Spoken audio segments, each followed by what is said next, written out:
নমস্কার বন্ধুরা, do online easily YouTube চ্যানেলে সবাইকে স্বাগত জানাই। তো বন্ধুরা, আজকের ভিডিওটি চাকরি প্রার্থীদের জন্য দারুণ একটি সুখবর।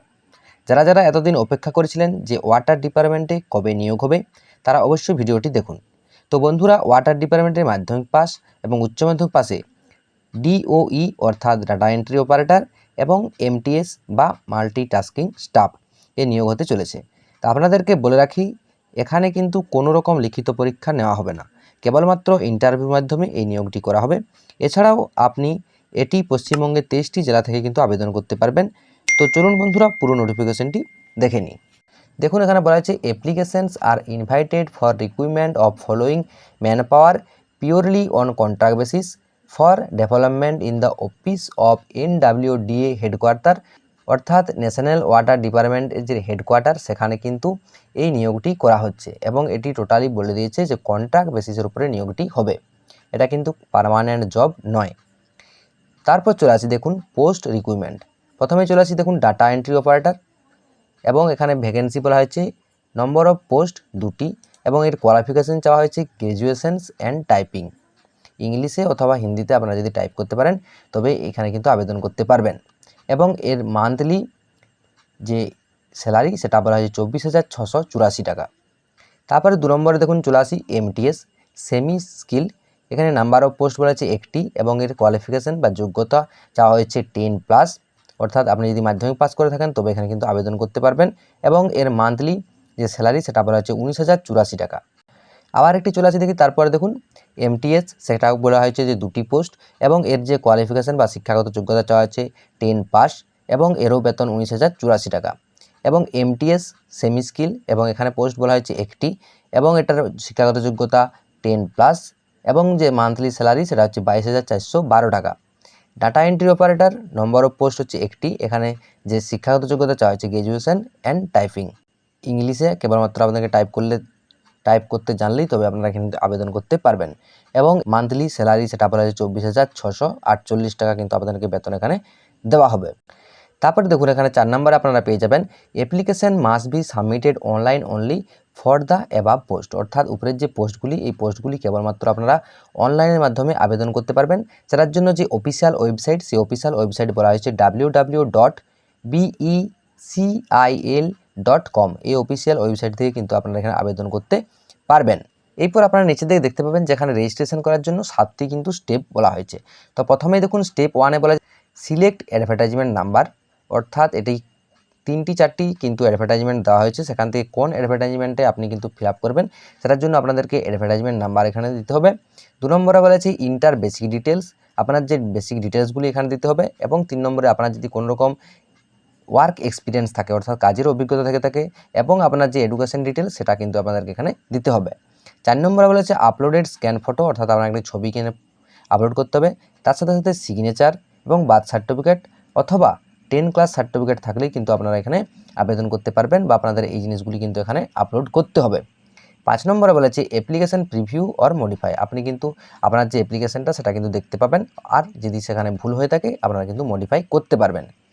6 নম্বর স্টেপ বলা আছে পেমেন্ট অনলাইন মোড, আপনারা কিন্তু পেমেন্টটা অনলাইন মোডে কি ডেবিট কার্ড, ক্রেডিট কার্ড এবং নেট ব্যাঙ্কিং বা ইউপিআই যেটার মাধ্যমে খুশি আপনারা কিন্তু এখানে অনলাইন যে পেমেন্টটা সেই পেমেন্টটা কিন্তু আপনারা এখানে করতে পারবেন।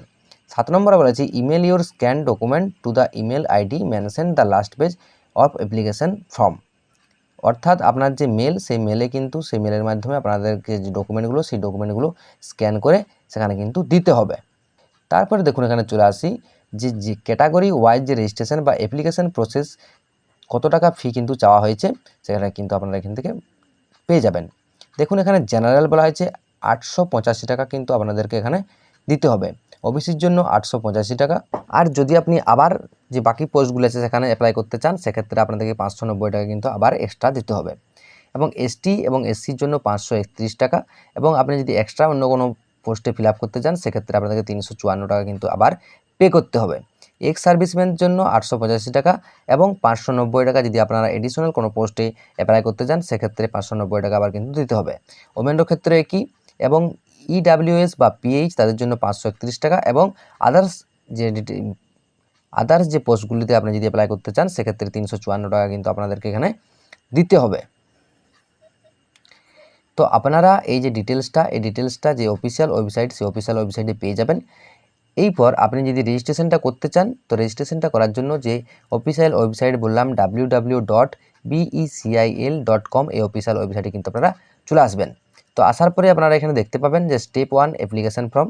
তো প্রথমেই দেখুন অ্যাডভার্টাইজমেন্ট নম্বর। তো এখানে 3টি অ্যাডভার্টাইজিং নম্বর দেওয়া আছে। তো আপনারা প্রথম যে অ্যাডভার্টাইজমেন্ট নম্বরটা, অ্যাডভার্টাইজিং নম্বর দেখুন 464, আপনারা এই অ্যাডভার্টাইজিং নাম্বারটাতে কিন্তু সিলেক্ট করে নেবেন। সিলেক্ট করে নেওয়ার পরে দেখুন বলা হয়েছে how many post one to apply, অর্থাৎ আপনি কতগুলো পোস্টে কিন্তু অ্যাপ্লাই করতে চান। সেক্ষেত্রে আপনি অবশ্যই একটি পোস্টে করে দিবেন। আর যদি আপনি একটির চাইতে বেশি পোস্টে অ্যাপ্লাই করতে চান, সেক্ষেত্রে কিন্তু আপনাকে এক্সট্রা পয়সা দিতে হবে সেখানে। এরপর অ্যাডভার্টাইজমেন্ট বাই, দেখুন এটা কিছু করার দরকার নেই। Name of the post apply, আপনি কোন পোস্টে কিন্তু অ্যাপ্লাই করতে চান। সেখানে দেখুন ডাটা এন্ট্রি অপারেটর আছে, এমটিএস স্কিল সেমি স্কিল আছে, আবার এমটিএস সেমি স্কিল আছে এবং ডাটা এন্ট্রি অপারেটর। এই কোন কোন জায়গায় কিন্তু আপনি আবেদন করতে পারবেন সেই অপশানগুলো কিন্তু এখানে পেয়ে যাবেন। দেখুন এখানে নিউ দিল্লি, ভুবনেশ্বর, হায়দ্রাবাদ এবং হায়দ্রাবাদ, যেখানে খুশি কিন্তু আপনারা এখানে আবেদনটি করে নিতে পারবেন। এরপর দেখুন ক্যান্ডিডেট নেম, আপনার যে নামটা সেই নামটা কিন্তু এখানে ক্যাপিটাল লেটারে আপনারা কিন্তু দিয়ে দেবেন। দেওয়ার পরে দেখুন ফাদার নেম, অর্থাৎ আপনার বাবার নাম এখানে বসিয়ে দিবেন এবং ডেট অফ বার্থ, আপনার যে জন্ম তারিখ সেই জন্ম তারিখটা কিন্তু এখানে বসিয়ে দিতে হবে। এরপর ইমেল আইডি, আপনার একটি যে বৈধ মেল, সেই মেল আইডিটা এখানে কিন্তু দিয়ে দিবেন। দেওয়ার পরে দেখুন মোবাইল নাম্বার, আপনার যে মোবাইল নাম্বারটা সেটা আপনারা সঠিকভাবে এখানে বসিয়ে দিবেন। এরপর দেখুন অল্টারনেট মোবাইল নাম্বার, আপনার যদি অন্য কোনো অল্টারনেট মোবাইল নাম্বার থাকে সেক্ষেত্রে আপনারা দিতেও পারেন, আর যদি না চান সেক্ষেত্রে দেওয়ার প্রয়োজন নেই। এরপর আধার নাম্বার, আপনার আধার নাম্বারটা এই জায়গাটাতে বসিয়ে দিবেন। এরপর দেখুন আপনার যে প্যান কার্ডের নাম্বারটা, সেই নাম্বারটা কিন্তু এখানে দিতে হবে। তারপর চলে আসি ক্যাটাগরি, সেখানে কি বলা আছে ক্যাটাগরিতে আপনি প্রত্যেকটি ক্যাটাগরি পেয়ে যাবেন, general, ST, SC, OBC, EWS, ex serviceman এবং হ্যান্ডিক্যাপ, আপনারা প্রত্যেকটি ক্যাটাগরি পেয়ে যাবেন। আপনার যে ক্যাটাগরি সেই ক্যাটাগরিটা কিন্তু এখানে সিলেক্ট করে নেবেন। তারপর দেখুন এখানে ন্যাশনালিটি, অর্থাৎ আপনার ইন্ডিয়ান না আপনি আদার্স, সেটা আপনারা এখানে পেয়ে যাবেন। তো আপনারা অবশ্যই এখানে ইন্ডিয়ান করে দেবেন। এরপর রিলিজিয়ন, আপনার ধর্মটা আপনারা এখানে লিখে দিবেন। এরপর আপনার জেন্ডার, আপনি মেল না ফিমেল না আদার্স, আপনারা সেটা এখানে বেছে নিয়ে বসিয়ে দিবেন। এরপর ম্যারিটাল স্ট্যাটাস, আপনি বিবাহিত না অবিবাহিত, যদি বিবাহিত হন ম্যারিড করবেন, আর অবিবাহিত হলে কিন্তু আনম্যারিড করে দেবেন। করে দেওয়ার পরে দেখুন কারেন্ট অ্যাড্রেস, অর্থাৎ আপনার যে অ্যাড্রেসটা বা ঠিকানাটা সেখানে কিন্তু দিতে হবে। আপনার সিটি আপনার যদি গ্রামে বাস করেন সেক্ষেত্রে নিয়ার বাই সিটি যে কোনো একটা দিয়ে দিতে পারেন আপনি। এরপর স্টেট, আপনি কোন রাজ্য থেকে কিন্তু এটা ফিল আপ করছেন সেটাকে আপনাদেরকে কিন্তু এখানে বসিয়ে দিতে হবে। এরপর পিনকোড, আপনার এরিয়ার পিনকোডটা আপনারা এখানে দিয়ে দিবেন। এরপর দেখুন যে উপরের যে আপনি অ্যাড্রেসটা দিলেন কারেন্ট অ্যাড্রেস এবং আপনার পার্মানেন্ট অ্যাড্রেস যদি একই হয়, সেক্ষেত্রে আপনারা অবশ্যই সেম অ্যাজ কারেন্ট অ্যাড্রেস এই যে চেক বক্স আছে এখানে কিন্তু ফিল আপ করে দেবেন। তাহলেই কিন্তু আর এটা নতুন করে লেখার প্রয়োজন হবে না। হওয়ার পরে দেখুন সেভ অ্যান্ড নেক্সট, এই অপশানটাতে কিন্তু আপনারা ক্লিক করে দেবেন। তো এইভাবেই আপনারা কিন্তু এই ফর্মটি ফিল আপ করে নিতে পারবেন। আপনারা যদি চান সেক্ষেত্রে আপনারা কমেন্ট করতে পারেন, তাহলে কিন্তু আমি পুরো ফর্ম ফিল আপ পদ্ধতিটা নেক্সট ভিডিওতে কিন্তু আপনাদেরকে জানিয়ে দেবো। তো এই ছিল আজকের ভিডিও। যদি ভিডিওটি ভালো লাগে তাহলে অবশ্যই ভিডিওতে লাইক, আর যদি আপনি চ্যানেলে আমার নতুন হন তাহলে অবশ্যই চ্যানেলটিকে সাবস্ক্রাইব করে অন নোটিফিকেশনটি অন করে রাখুন, যাতে আপনি সমস্ত রকম চাকরির খবর এবং সরকারি প্রকল্পের তথ্য সবার আগে পেয়ে যান। তো দেখা হচ্ছে পরের ভিডিওতে, তখন যদি ভালো থাকুন, সুস্থ থাকুন। জয় হিন্দ, জয় ভারত।